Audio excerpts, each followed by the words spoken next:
Dear students, welcome to this lesson. Now I am discussing scene 5 of the Glass Menagerie. Glass Menagerie scene 5. Right? It opens as it is early dusk of a spring evening. Supper has just been finished. Supper means here dinner. Finished in the Wingfield apartment. Amanda and Laura in light colored dresses are removing dishes from the table. In the upstage area, which is shady, their movements formalized, almost as a dance or ritual. Their moving forms as pale and silent as moths. Tom, in white shirt and trousers, rises from the table and across toward the fire escape. Son, will you do me a favor? What? Comb your hair. You look so pretty when your hair is combed, mother tells. Right, there's only one respect in which I would like to emulate your father. Now Tom is the breadwinner of the family. He is the man who treats the family, who keeps family survive. But mother says, there is only one respect in which I would like to emulate your father. That means father always had a tidy appearance, neatness. What respect is that? Tom is angry. What respect? The care he always took of his appearance. He always took care of his appearance. He never allowed himself to look untidy. He throws down the paper and crosses to the fire escape. Where are you going? I'm going out to smoke. Right? Being a mother, now she is too much in her behavior towards this young man. You smoke too much. A pack a day of 15 cents a pack, how much would that amount in a month? 30 times 50 is how much? Tom, figure it out and you will be astounded. Astounded means surprised. At what you could save enough to give you a night school course in accounting at Washington, sir. With that money that you spend for smoking, you can go for a night school courses. That time there had been night courses for employees. Yes, you just think what a wonderful thing that would be for you, son. Tom, I would rather smoke. Amanda, I know. That's the tragedy of it. Tom, to the attendants. Across the alley from us was the Paradise Dance Hall. Now Tom tells like this, across the alley from us was the Paradise Dance Hall. Here the writer speaks of some social event, social background. It is not pleasant, right? There's a Paradise Dance Hall. On evenings in spring, the windows and doors were open and the music came outdoors. Sometimes the lights were turned out except for a large glass sphere that hung from the ceiling. It would turn slowly about and filter the dusk with delicate rainbow colors. Then the orchestra played the waltz or tango, something that had a slow and sensuous rhythm. Couples would come outside to relative privacy of the alley. You could see them kissing behind ash pits and telephone poles. That means the behavior of American people, even lovers. They come and kiss under telephone poles and ash pits. On ash pits there are dogs play. This was the compensation for lives that passed like mine, without any change or adventure. Now next to happiness, here it is sadness. Tom's words creates two worlds. Tom as a young man who is in a prison, whose life is not enthusiastic, whose life is not entertainment. His life is not one that is entertaining. Absence of happiness. But next to him, he is looking forward to that life. There is a paradise life, dance hall, young couples are there, they are dancing. But this man, with his entire wage, keeps the family alive. So he fulfills his duty. But really not his duty. That should have been his father's obligation. Adventure and change were imminent in this year. They were waiting around the corner for all these kids suspended in the mist over Birch's garden, caught in the folds of Chamberlain's umbrella. In Spain there was Guernica. That Guernica was a war. But here there was only hot swing music and liquor, dance halls, bars and movies, and sex that hung in the gloom like a chandelier and flooded in the world with brief, deceptive rainbow. All the world was waiting for bombardments. The writer speaks of a corrupt world that is about to blast, explode. That area, St. Louis, is full of corruptions, social corruptions, with the behavior, economy, sex like that. Amanda says, a fire escape land is a poor excuse for a porch. What are you looking at? Tom says, moon. Amanda, is there a moon this evening? Tom, it's rising over Garfinkel's delicate sun. Now, this place also belonged to a man called Garfinkel. Okay, he is the landowner. Amanda says, so it is a little silver slip of a moon. Have you made a wish on it yet? That means they have a practice of wishing on seeing the moon. Amanda, being a mother, always looks at moon and wishes good future for her children. That's why have you made a wish on it yet? Tom, Amanda, what did you wish for? That's a secret. Amanda, secret? Well, I won't tell mine neither. I will be just as mysterious as you. Now, Tom is mysterious. Amanda say, I am also mysterious. Right? Both sides, they are mysterious because they can't express their thoughts. Amanda being a lady, she is like a prisoner. She has no life. So she is actually has many mysteries. Tom, I bet I can guess what yours is. Amanda, is my head transparent? Tom, you are not a sphinx. Amanda, no, I don't have secrets. I'll tell you what I wish for the moon. Success and happiness for my precious children. Being a mother, she always wishes success for children. She says, precious children.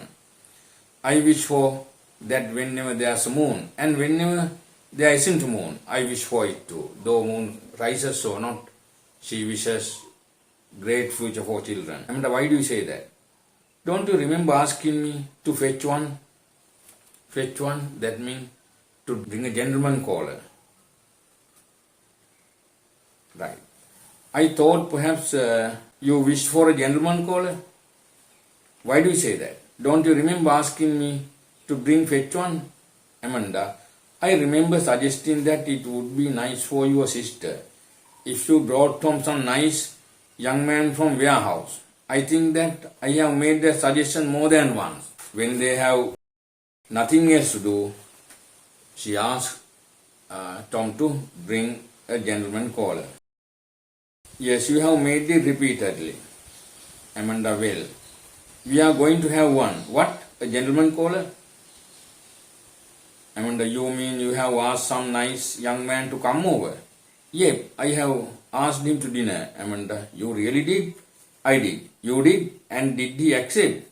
He did. Now mother is very happy. It is surprising event for mother. Well, that's lovely. I thought that you would be pleased. Amanda, is definite then. Very definite. Soon? Tom, very soon. For heaven's sake, stop putting on and tell me. Some things will you? What things you want me to tell you? Amanda, naturally I would like to know when he is coming. He is coming tomorrow. Tomorrow? Yep, tomorrow. But Tom, mother, tomorrow gives me no time. Right? Time for what? Preparations. Amanda said, preparation. Why don't you phone me at once as soon as you asked him? The minute that he accepted, then don't you see I could have been getting ready? Mother has no Sufficient time to get ready. Yes, Tom, you don't have to make any fuss. Amanda, oh, Tom, of course. I have to make a fuss. I want things nice, not sloppy, not thrown together. I certainly have to do some fast thinking, won't it? Tom, I don't see why you have to think at all.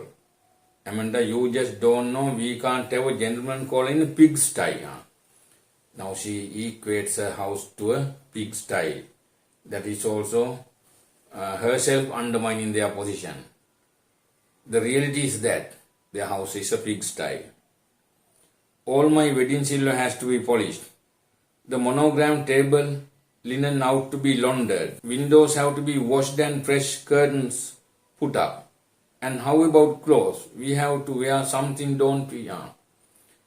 Now, really, they have no dresses. Tom, mother, this boy is no one to make a fuss of. Amanda, do you realize he is the first young man we have introduced to your sister? It's terrible, dreadful, disgraceful that poor little sister has never received a single gentleman caller. Tom, come inside. She opens the screen door. Tom, what for? I want to ask you some things. Here we are given a point about Amanda's innocence. Right? She has very innocent hopes about her daughter's future. She is a real mother. She knows that daughter's future will be sad unless she is married to a best young man. She never wants her daughter to have the same situation, same fate that she had. That is why she is excited, being a mother. If you are going to make such a fuss, I will call it off. I will tell him not to come. Amanda, you certainly won't do anything of the kind, okay? Now she has marvelous hopes. Nothing offends people worse than broken engagement. It simply means I will have to work like a Turk. We won't be brilliant, but we will pass inspection. Come on inside, sit down. Tom, any particular place you would like me to sit? Amanda, thank heavens, you got that new sofa. I am also making payments on a floor lamp. I will have sent out and pull the chintz covers on. They will brighten the things up. Of course, I would hope to have these walls repaired. What is the young man's name? His name is O'Connor. That of course means fish tomorrow is Friday. I will have that salmon loaf. Tomorrow Friday no fish, therefore she hopes to have salmon loaf. With Dirk is dressing. What does he do? He works at the warehouse, of course. How else would I? Tom, he doesn't drink. Why do you ask me that? Your father did. Right, she doesn't want her son-in-law to be like her husband. Don't get started on that. He doesn't drink then. Not that I know of. Make sure, be certain. The last thing I want for my daughter's boy who drinks. But here we have to think about American culture, American society. In American society, a boy without drinks, in American society, a boy who doesn't drink can't be found. It's a very rare case.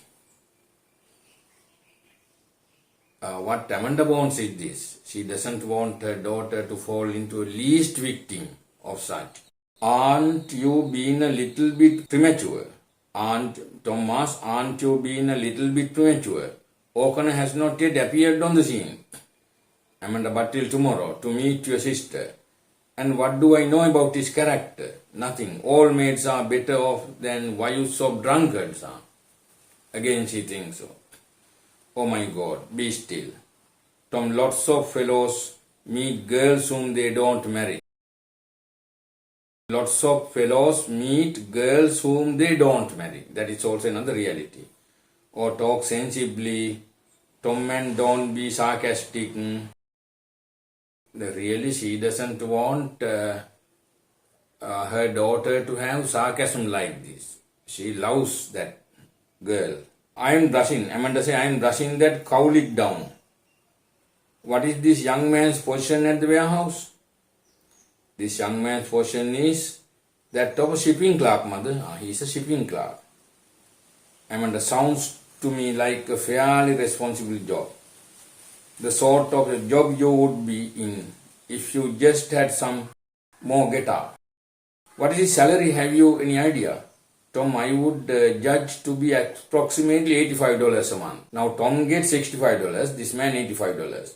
Amanda, well, not princely, but Tom, 20 more than I make. Ah, yes.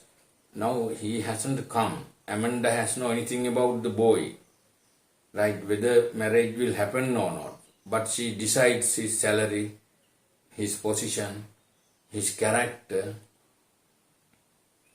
Yes, how will I know? But for a fairly family man, $85 a month is not much more than you can just get by on. Tom, yes, but Mr. O'Connor is not a family man. He might be, mightn't he? Sometime in future. Now she is happy. She thinks, gentleman caller hasn't visited here yet. There is no any marriage arrangement. But Amanda has already given daughter married. Tom, I see plans and provisions.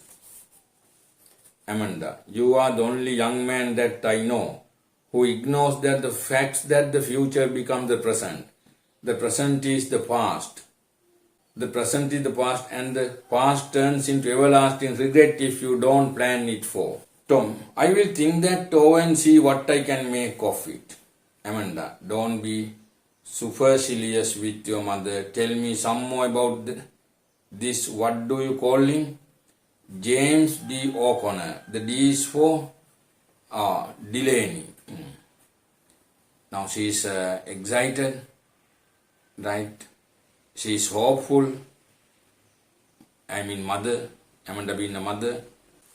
In exam paper, for short questions, you are given quotations. Sometimes this type of part can be given and asked to analyze it with the setting, its significance, characteristic significance, like that. Therefore, you should remember those places, and you should have a good analytical approach, the ability of analyzing these things, right?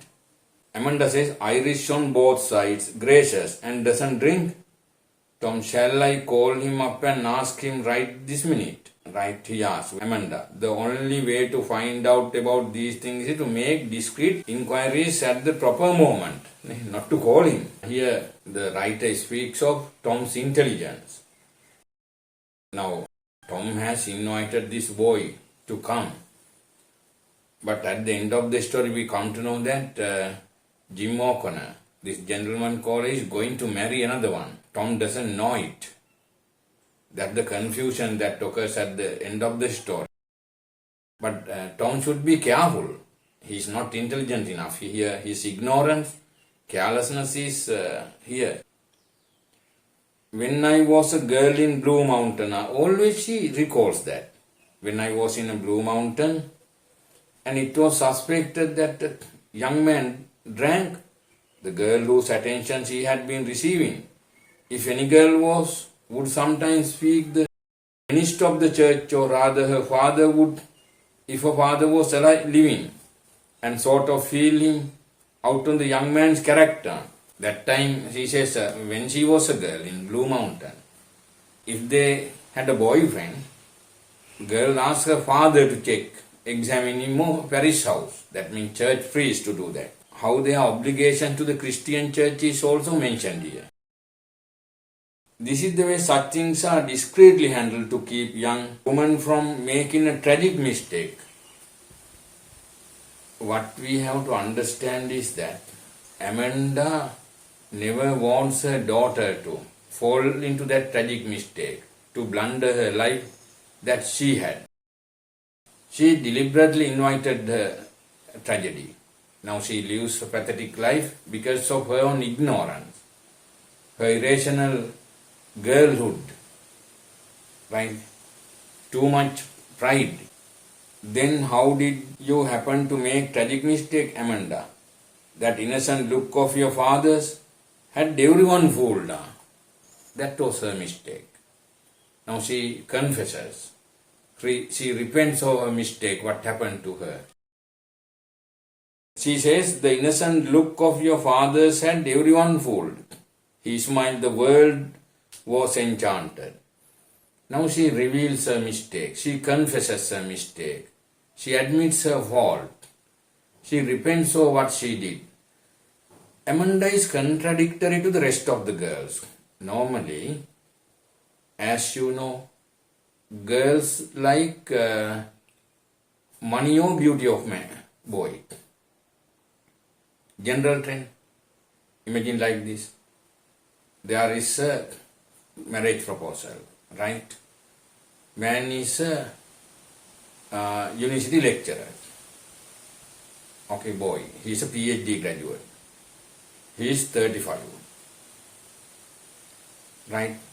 He hasn't a car. He goes by bike and by buses because he has spent all his money for his learning, doing PhDs or like that. There's a girl, there's a marriage proposal for a girl. He also gives a proposal. He also visits girl's house, right? There's another man who has gone to grade 8 only, but he has a V8 Montero and 2 cars, 2 buses, 2 houses like that. Which man will that girl select? That professor also, I think that university lecturer also handsome, neatly worn. He comes with a blazer, ties. That man doesn't wear tie. He just comes with normal kit. That man is not handsome like this one. The girl will select which one. Normal trend is that everyone likes money. But here, Amanda has many rich boys as gentlemen callers, but she selected this poor man. She says, no girls can do worse than put herself at the mercy of handsome appearance. I hope that Mr. O'Connor is not too good looking now. Now she shows like this, marrying a handsome man is also a mistake. That's why I ask, I hope that Mr. O'Connor is not too good looking. Tom, no. He is not too good looking. He is covered with freckles and hasn't too much of a nose. He says. He has freckles. Pulli, you know. Nahet tikak lokui. And he is not right down homely though. Not right down homely. Just medium homely, I would say. Homely means charm. Amanda characters what to look for in a man. Tom said, that's what I always said, mother. Amanda, you have never said anything of the kind. I suspect you would never give it a thought. Now these things will be analyzed in question papers. I will discuss question papers, okay? I have already started classes for 2025 A-level literature. If you know some student, please let them know, right? Don't be suspicious of me, Amanda, at least. I hope he's the type that up and coming. I think he really goes in for self-improvement, Amanda. What reason have you to think so? Tom, he goes to night school. Amanda, splendid. What does he do? I mean, study. Tom says radio engineering and public speaking. Right. Because he wants to promote his career as an announcer, Amanda. Then he has visions of being advanced in the world. Any young man who studies public speaking is aiming to have executive job someday. And radio engineering, a thing for the future. Both of these facts are very illuminating.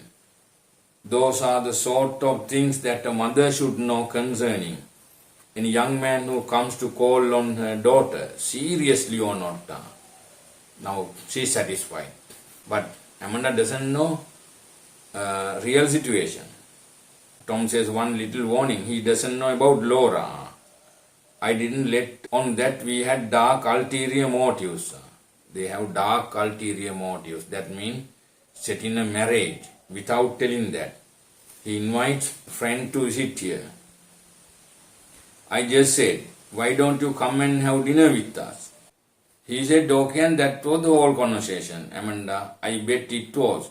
You are eloquent as an oyster. However, he will know about Laura when he gets here. when she is how lovely and sweet and pretty she is, mother thinks. She is lovely, pretty, sweet, but she has a brace leg. Mother doesn't, she is a cripple. Yes. Pretty she is. He will thank his lucky stars. He was asked to dinner. Mother thinks so. So, mother, you mustn't expect too much of Laura. What do you mean? Laura seems all those things to and me because she is ours and we love her. Tom is a realistic man. He says, Laura seems all those things to you and me because she is ours and we love her. That is why we see her pretty, handsome, sweet, right? We don't even notice she is crippled anymore. We don't notice she is crippled. Amanda, don't say crippled. You know that I never allow that word to be used. Tom, but face facts, mother. I said he is realistic. Amanda is non-realistic. She is and that's not tall. What do you mean, not that tall? Tom says Laura is very different from other girls. Amanda, I think the difference is all her advantage. Now, she has no alternatives than accepting the situation. Tom, not quite all. In the eyes of others, strangers. She is terribly shy and lives in a world of her own, and those things make her seem a little peculiar to people outside the house. Right? She is not exposed to the world. In that way, Tom is correct. Amanda, don't say peculiar. Tom, face the facts. She is. Right? Amanda, in what way is peculiar, may I ask? Tom says she lives in a world of her own, a world of little glass ornaments, mother. She plays old phonographs, records, and that's about all. Amanda, where are you going? I'm going to the movies. Amanda, not to the movies, every night to the movies. I don't believe you always go to the movies, she says. Laura, she calls. Laura comes, yes, mother. Let those dishes go and come in front. Laura, come and here and make a wish on the moon. They are wishing the moon. Laura, moon.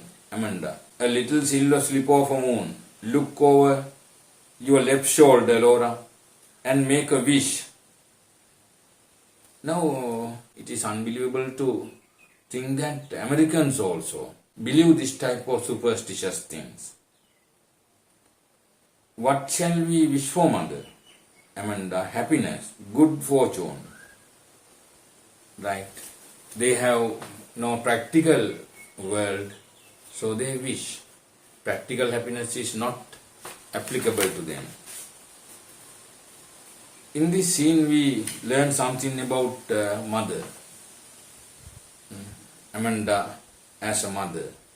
Once again, she is innocent. Her only concern is daughter's marriage. Tom also emphasizes that. The writer Tennessee Williams also speaks of the marriage for these working class people. We can meet with scene 6 in next video.